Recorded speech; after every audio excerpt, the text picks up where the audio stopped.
ውጪ አዲስ አበባ የሚከተላቸው ነገሮች አሉ። አንደኛው በአልፋቤት የማሳወቅ፣ ሁለተኛው ደረሰኛ ለመቁረጥ 100,000 ብር የመቀጣት እንትን አለ።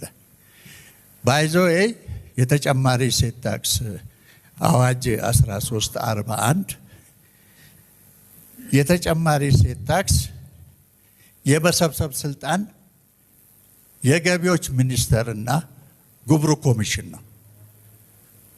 ክልሎች ቀጥታ ራይት የላቸውም። አንቀጽ 4ን ሪፈር አድርጉት።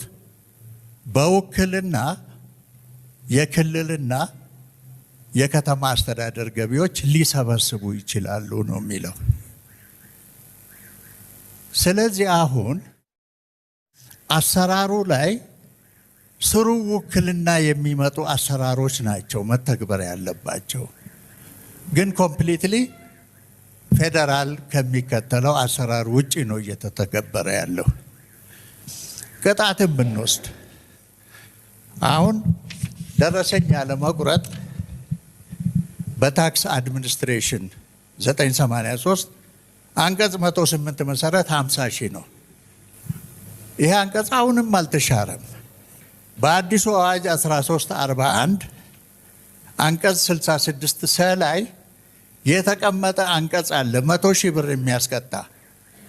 እሱ 100,000 ብር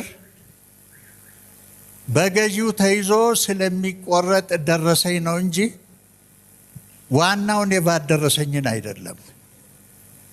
ስለዚህ 100,000 የተቀመጠው በገዢው ተይዞ ለሚቆረጥ ደረሰኝ ሆኖ እያለ ዋናውን የቫት ደረሰኝ ላልቆረጠ እንደሆነ አድርገን እየተጠቀምን ነው ያለ ነውና አሁንም ባካችሁ ስትሪክትሊ ወደ ህጉ እንመለስና እንትን እናድርግ። በተሰጠን የግምት